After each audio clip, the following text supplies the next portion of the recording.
वसल्लम की ज़ुबान से सुना था कि जो ये कलिमात पढ़ लेगा सुबह को, शाम तक उसे कोई मुसीबत नहीं पहुँचेगी।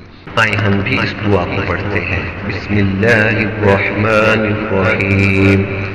अल्लाहुम्मा अंता रब्बी ला इलाहा इल्ला अंता अलैका तवक्कलतु व अंता रब्बुल अर्शिल करीम। मा शाअ अल्लाहु कान व मा लम यशा लम यकुन व ला हौला व ला कुव्वता इल्ला बिल्लाहिल अलिय्यिल अज़ीम। أعلم أن الله على كل شيء قدير وأن الله قد أحاط بكل شيء علما. اللهم إني أعوذ بك من شر نفسي ومن شر كل دابة أنت آخذ بناصيتها إلا ربي